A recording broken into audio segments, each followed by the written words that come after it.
je gidan wani babban mutum a nan Kaduna, wata yarinya ai karama ta dingi tsalle tana kuka wai sai an kawo mata soyayyar gyada soyayya take so mai bawo ba ma mara bawon ba. Nan da nan da yake shi mutumin babban soja ne, nan da nan aka baza sojoji su fita su nemo mata soyayyar gyada. Wallahi kuwa sai da aka kawo soyayyar gyadan ta daina tsallar. Wai ba a kwaɓar yaro, wai kwaɓa tana tsumburar da yaro, wai ba dama, wai ka hango yaro zai faɗo daga kan wani gu da zai ji rauni, wai sai dai ka lallaba a hankali ka ɗauko shi ka sauko da shi ka ce yawwa na kama ka. Wai ba dama ai ma yaro faɗa. To irin wa'innan abubuwa in baka ba ɗanka tarbiyya a gida ba to zai samu wannan.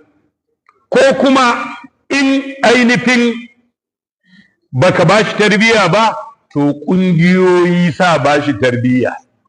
Yanzu za ka ga ɗanka yana wani haka da hannu, sai ka ga yana wani haka yana lallan ƙwaya hannu, ya shiga ƙungiyar 'yan rawa, sai ka ga yana wani markwaɗewa ya juya nan ya bankare ya juya nan.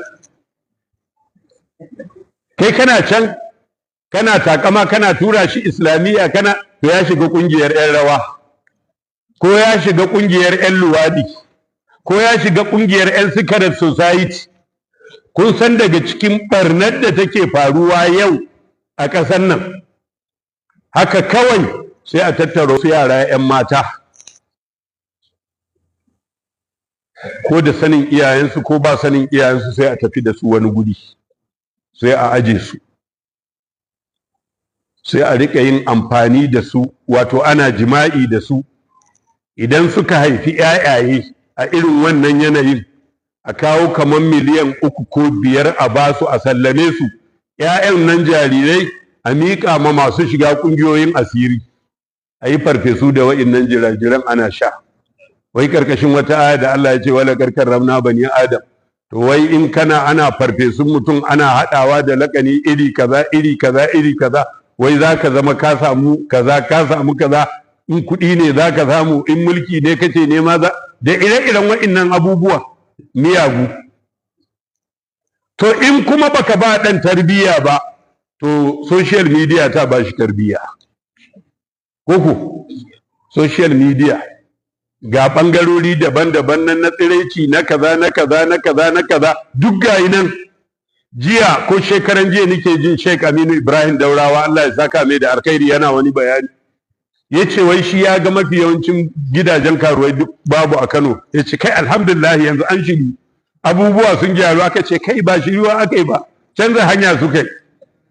Aka ce kamar yaya? Ya ce ai yanzu akwai wata mata da ta buɗe wani website, kawai idan ka shiga wannan ɓangaren kai rijista, akwai rijistar 5,000, akwai 3,000, akwai 2,000 har 10,000 akwai. To in ka shiga sai a yi maka tambaya, me kake nema? Kai ɗan luwaɗi ne kana nema a haɗa ka da ɗan uwa ɗan luwaɗi? In ka faɗi to akwai shi ma ɗan luwaɗin da ya rijista, sai a haɗa ka da shi, sai ku san inda za ku haɗu. Ita wannan rijista shine kamashanta, a ga a tura ku za ku haɗu a hotel kaza a guri kaza ɗaki kaza mai namba kaza. Kana zuwa kawai sai ka ce kana zuwa reception a kai ka wannan gurin. In kuma matan aure kake zo, su ma akwai waɗanda suka yi rijista, su ma ga babin su nan daban. In 'yan mata kake zuwa ka, in zawarawa duka, kuma an yi ma a gano ina matar take babu.